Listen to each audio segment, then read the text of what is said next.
ओम शांति। 19 जुलाई की बाबा की मुरली।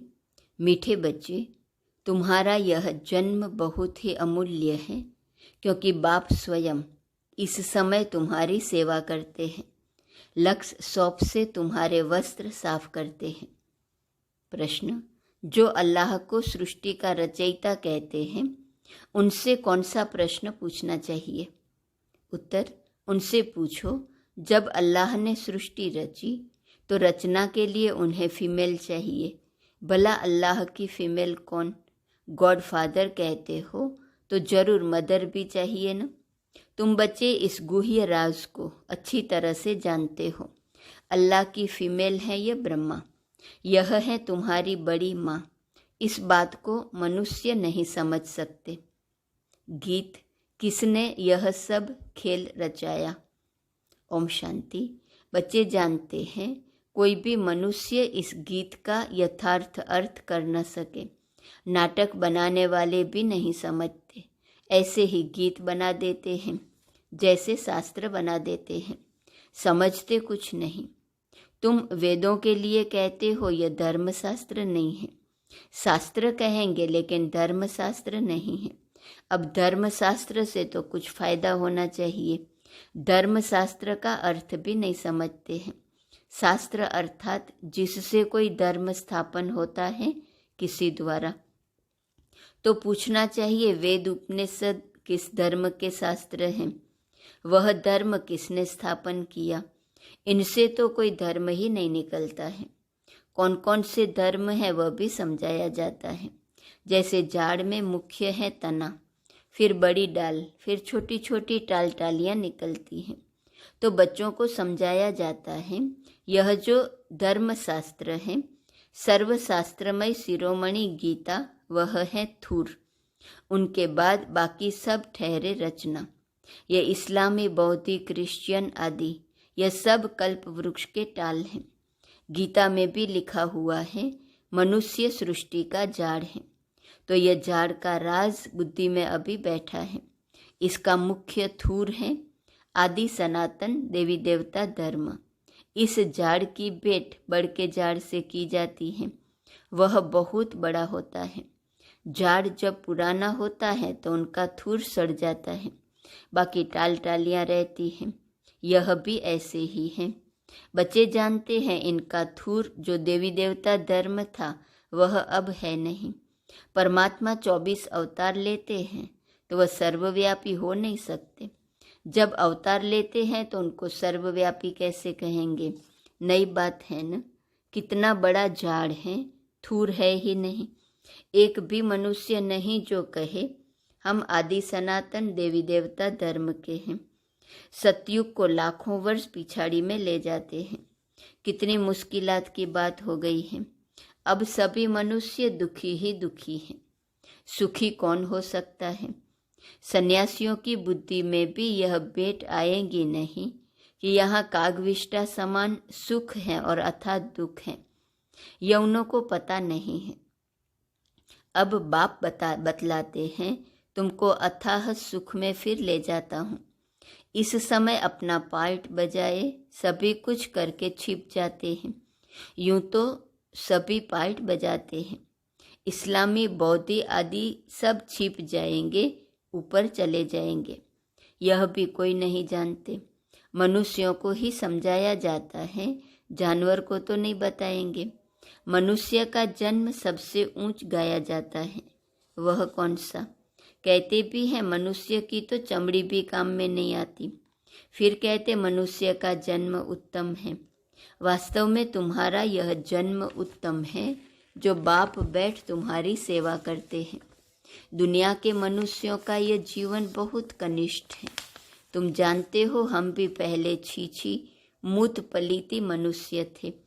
अब बाबा हमारे इस वस्त्र को ज्ञान लक्ष्य सौंप से साफ करते हैं और कहते हैं, अब अपने बाप को याद करो। इस दुनिया में बाप को कोई भी नहीं जानते हैं। बाप को जाने तब तो बच्चे बने, शिव के बने, ब्रह्मा के बने, तब पौत्रे कहलाए। ब्राह्मण भी दो प्रकार के हैं, एक मुखवंशावली, दूसरे कुखवंशावली। तुम हो ब्रह्मा के मुख वंशावली, ब्रह्मा कुमार कुमारियाँ। ब्रह्मा का बाप कौन? शिव बाबा। उनका बाप तो कोई होता नहीं। तुमको पढ़ाने वाला भी यह है, तुम्हारा गुरु भी यह है। अभी सन्मुख बैठे हैं, फिर छिप जाएंगे। पतित दुनिया को पावन बनाए, देवी देवता धर्म की स्थापना कर और सबको मुक्तिधाम में ले जाएंगे। 21 जन्मों का सुख दे दिया, फिर और क्या चाहिए। बाबा सदा सुखी तो बनाते हैं, बाकी ऊंच पद पाने के लिए तो पुरुषार्थ करना पड़े। श्री कृष्णपुरी को सुखधाम कहा जाता है। श्री नारायण का बचपन नहीं दिखाते हैं, श्री कृष्ण का स्वयंवर दिखाते हैं। अगर राधे से स्वयंवर हुआ तो फिर उनका नाम क्या बदली हुआ, वह दिखाते नहीं।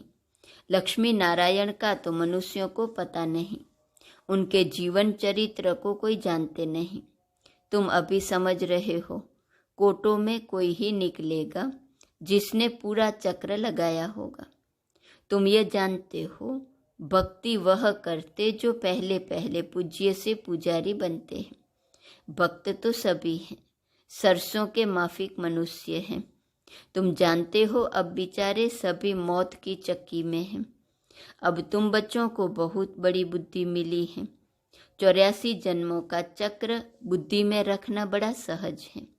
हम अभी ब्राह्मण हैं, सो फिर देवता बनेंगे, फिर 84 जन्म लेने पड़ेंगे।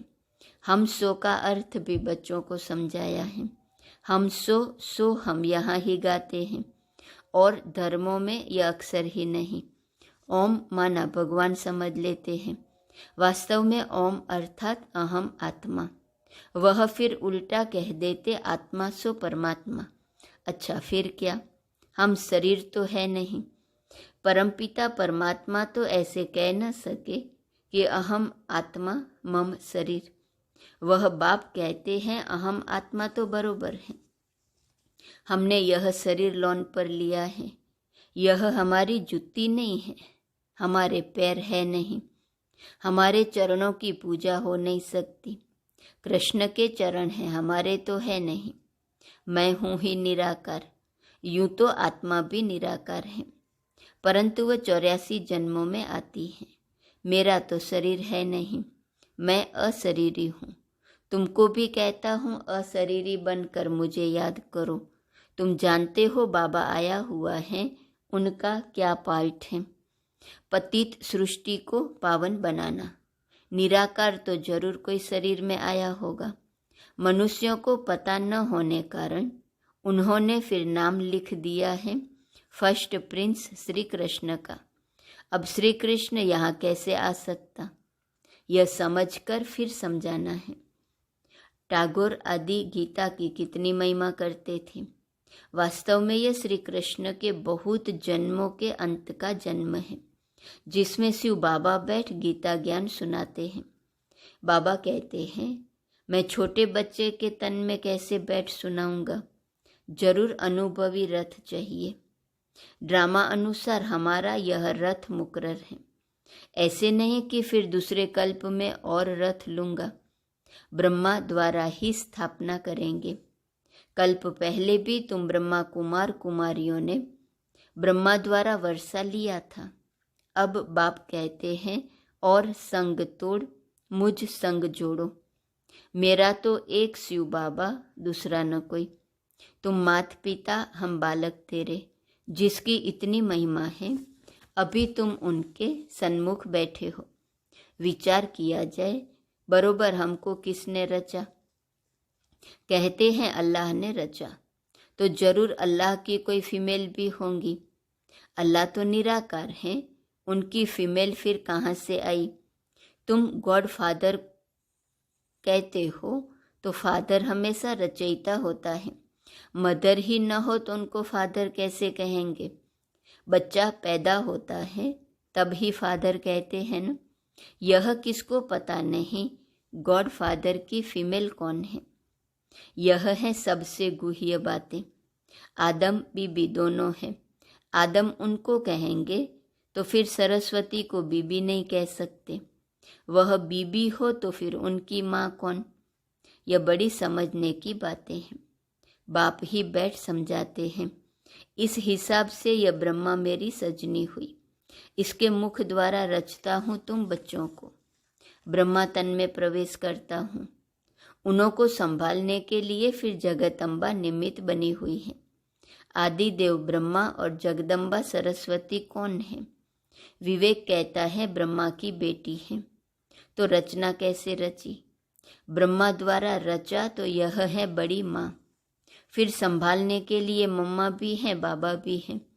पहले नंबर में सरस्वती जाती है। जगदम्बा की कितनी महिमा है। अब तुम समझ गए हो। हम सो ब्राह्मण बने हैं। हम ईश्वर की गोद में आए हैं। इसमें भी दो प्रकार के हैं, सगे और लगे। एक ही माता के बच्चे, फिर सगे और लगे का तो सवाल ही नहीं उठता।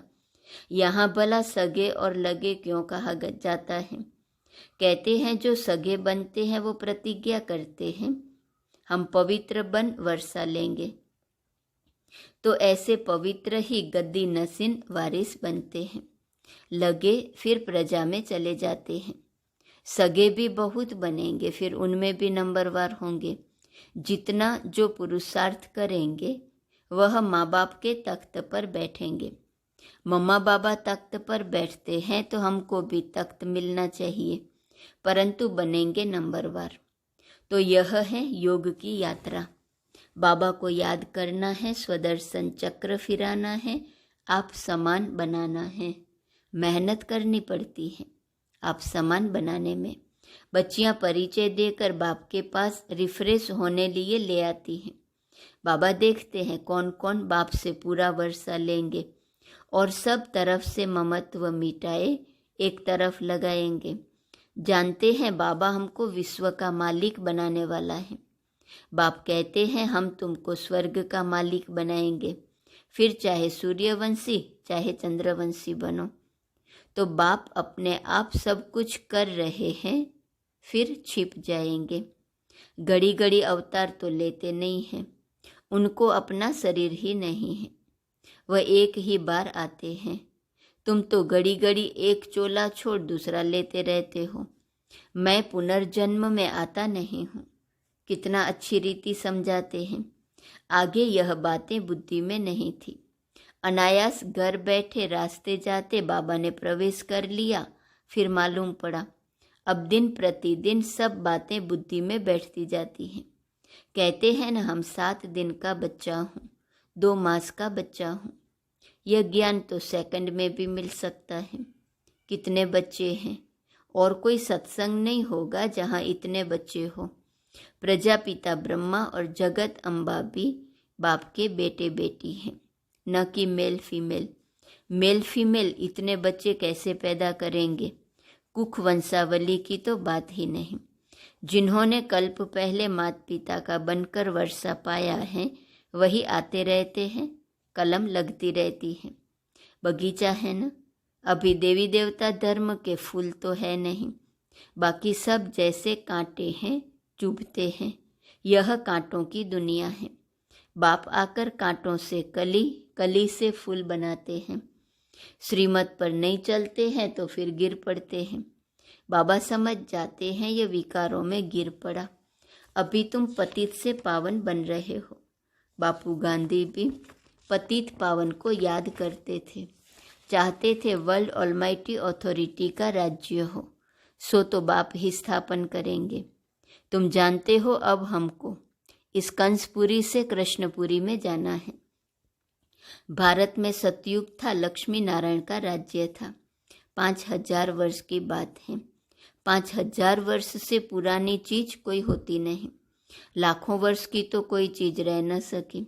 देखो तुम बूढ़ी माताएं गुड़गांव से आई हो, माता पिता पास, जिनसे वर्षा मिलना है। बाप भी बूढ़ियों को देख खुश होते हैं। 5000 वर्ष पहले भी आकर वर्षा लिया था। सारा मदार पुरुषार्थ पर है। तुम बुढ़ियाँ इतना ज्ञान उठा नहीं सकती। यह दादा बूढ़ा तो बहुत अच्छा पढ़ता है। तुम समझती हो जवान सरस्वती माँ अच्छा पढ़ती है। अरे यह तो ब्रह्मपुत्रा नदी है, यह तो जरूर जास्ती पढ़ते होंगे न। यह बूढ़ा सबसे तीखा है। वह तो फिर भी बेटी हो गई। बूढ़ियों के लिए भी है बहुत सहज, बाबा को याद करते रहो। ओहो, शिव बाबा पर कुर्बान जाऊं, आप तो सुखधाम ले जाते हो। बस ऐसे खुशी में रहो तो भी बेड़ा पार है। हमेशा समझो शिव बाबा समझाते हैं, इनको छोड़ दो। ऐसे ही समझो शिव बाबा सुनाते हैं, तो बुद्धियोग शिव बाबा पास जाने से विकर्म विनाश होंगे। मम्मा भी शिव बाबा से सुनकर सुनाती हैं, सदैव एक शिव बाबा की ही याद रहे तो विकर्म विनाश होते रहेंगे।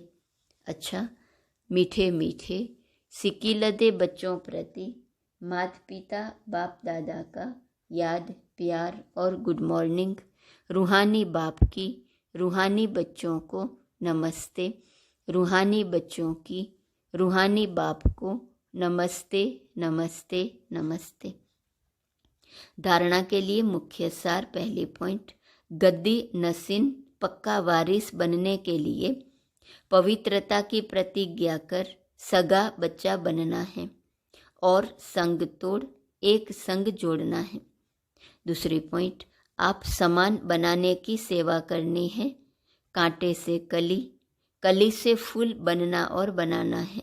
नए झाड़ की कलम लगानी है। वरदान, कर्मों की गुह्य गति के ज्ञाता बन, धर्मराजपुरी की सजाओं से बचने वाले विकर्माजीत भव। सजाओं के अनुभव को ही धर्मराजपुरी कहते हैं, बाकी धर्मराजपुरी कोई अलग स्थान नहीं है। लास्ट में अपने किए हुए पाप जमदूत के डरावने रूप में सामने आते हैं। उस समय पश्चाताप और वैराग की घड़ी होती है। छोटे छोटे पाप भी भूत की तरह लगते हैं, पश्चाताप की त्राही त्राही होती हैं। इसलिए उन सजाओं की फीलिंग से बचने के लिए कर्मों की गुह्य गति के ज्ञाता बन, सदा श्रेष्ठ कर्म करो और विकर्माजीत बनो। स्लोगन, जो तन मन धन से बाप पर पूरा बलिहार जाते हैं वही गले का हार बनते हैं। आज का सोमान है, मैं बेपरवाह बादशाह हूँ। अव्यक्त इशारे की पॉइंट 19 जुलाई। सेवाधारी की विशेषता है, एक तरफ अति निर्माण वर्ल्ड सर्वेंट, दूसरे तरफ ज्ञान की अथॉरिटी। जितना ही निर्माण उतना ही बेपरवाह बादशाह। निर्माण और अथॉरिटी दोनों का बैलेंस, निर्माण भाव, निमित्त भाव, बेहद का भाव, यही सेवा की सफलता का विशेष साधन है। ओम शांति।